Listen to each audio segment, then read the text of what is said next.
सीतापुर गांव में रहती थी एक चुड़ैल, लेकिन इस बात से गांव के लोग अनजान थे।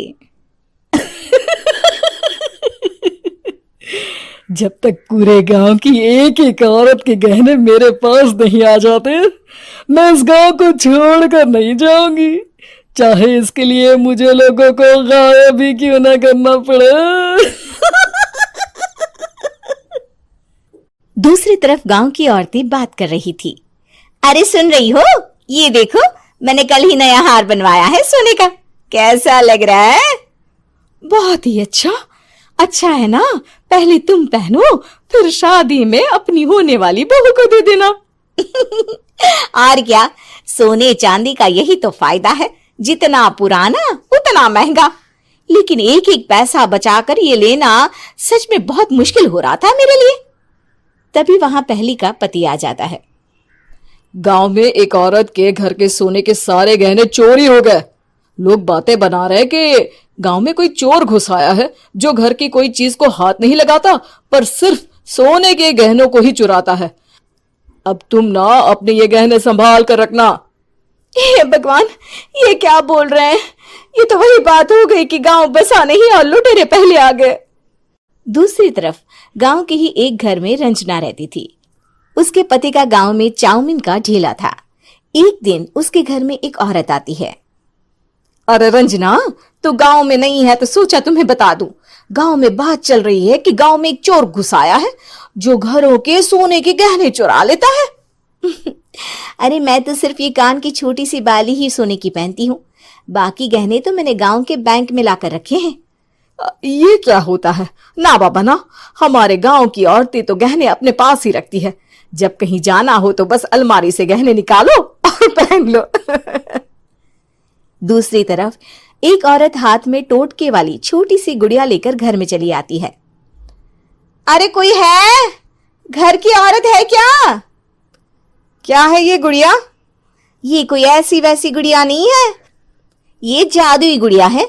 इसको घर की अलमारी में रखना। अगर तुम्हारे घर पर किसी की बुरी नजर होगी तो रात भर में ये पतली सी गुड़िया मोटी हो जाएगी। मैं कल आकर ये गुड़िया ले जाऊंगी और तुम्हारे घर की सारी बुरी नजर छूट जाएगी, समझी?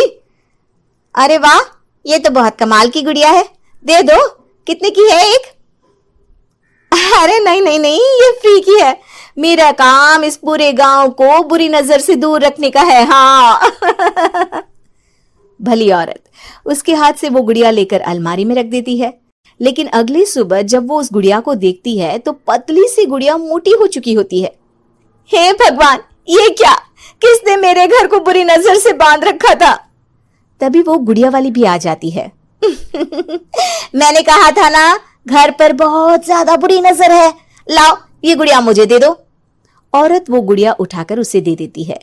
गुड़िया हाथ में आते ही वो औरत उसे लेकर सीधे गांव के बाहर की खाली हवेली में चली जाती है और साधारण औरत से चुड़ैल बन जाती है। अरे पगली, गांव वाली इस गुड़िया के पेट में तेरे घर के सारे गहने हैं। इतना बोलकर वो गुड़िया को फाड़ देती है और सारे गहने निकाल लेती है।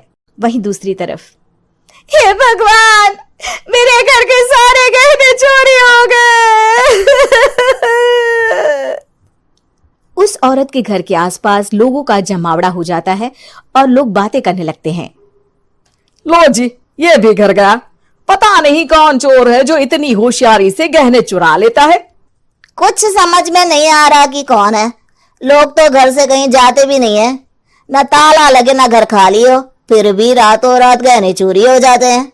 अरे हम तो कहते हैं लोगों को बारी बारी चौकीदारी करनी चाहिए, चोर को तो पूरे गांव वाले मिलकर पकड़ ही लेंगे। लोग बारी बारी घरों की चौकीदारी भी करते हैं, लेकिन चोरी होने का सिलसिला रुकता ही नहीं। फिर एक दिन रंजना के पड़ोस से भी रोने की आवाज आती है। अरे आज ही घर की बुरी नजर उतरी और आज ही सारे गहने भी चोरी हो गए। कैसी बुरी नजर? क्या हुआ था? तभी वहां उस औरत का पति भी आ जाता है जिसके घर में गहनों की चोरी हुई थी। हाँ, मेरी बीवी ने भी किसी गुड़िया को घर में बुरी नजर उतारने के लिए रखा था, लेकिन अगले दिन गहने चोरी हो गए। अब रंजना को कुछ कुछ बात समझ में आ जाती है। वो गांव वालों से कहती है, देखिए अब आप लोग चिंता ना करें, जल्द ही चोर पकड़ा जाएगा। उस नजर उतारने वाली गुड़िया को आज मेरे घर कोई भेज देना। फिर क्या था, चुड़ैल को लोग रंजना के घर भेजते हैं। पहली बार देखा है कोई खुद लुटने को तैयार बैठा है। तो तू है जिसे घर की बुरी नजर उतारनी है? ये ले गुड़िया, ये सुबह तक मोटी हो गई तो समझो तुमको और तुम्हारे घर वालों को नजर लगी है। हाँ हाँ, मैंने काफी सुना है। तुम ये गुड़िया मेरे घर छोड़ देना। अरे क्यों नहीं, कल सुबह आऊंगी जब गुड़िया तुम्हारे घर की सारी बुरी नजर लेकर मोटी हो जाएगी, ठीक है? अब क्या था, रात को रंजना ने पूरी नजर गुड़िया पर रखी। वो अपने पति और गांव के कुछ लोगों को घर की खिड़की से घर के अंदर नजर रखने को कह देती है, और फिर जो नजारा सब देखते हैं वो हैरान करने वाला होता है। गुड़िया धीरे से अलमारी खोलकर बाहर आती है। अलमारी के सारे गहने लेकर घर में जहां जहां गहने होते हैं वो लेकर अपने मुंह से खा जाती है। वो जितने गहने खाती उतनी ही मोटी हो जाती और फिर अलमारी में बंद हो जाती है।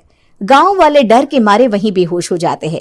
लेकिन सुबह जब वो औरत गुड़िया लेने आती है, रंजना उसका सामना करती है।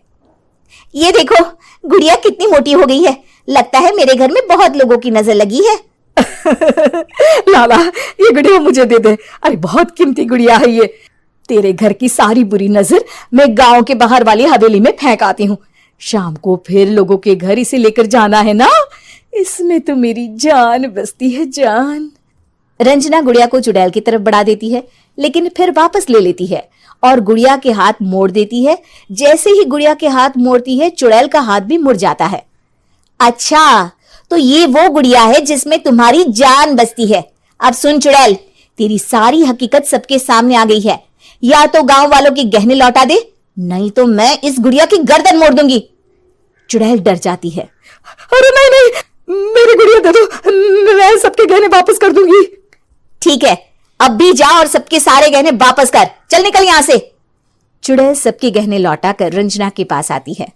ला दे मेरी गुड़िया रंजना, इसके अंदर के गहने निकाल ले, लेकिन ये गुड़िया वापस दे दे। लेकिन रंजना जानती थी कि जैसे ही गुड़िया चुड़ैल को देगी उसकी शक्ति वापस आ जाएगी। चुड़ैल, तू तो चुड़ैल ही रहेगी, ये मैं जानती हूँ। अरे नहीं नहीं नहीं, मैं गांव छोड़कर चली जाऊंगी, किसी को परेशान नहीं करूंगी, वादा करती हूँ मैं। लेकिन रंजना उसकी एक बात नहीं सुनती और गुड़िया का सर उसके शरीर से अलग कर देती है। चुड़ैल सर अलग होती ही गायब हो जाती है। गांव वाले रंजना के साहस और बुद्धि की खूब प्रशंसा करते हैं।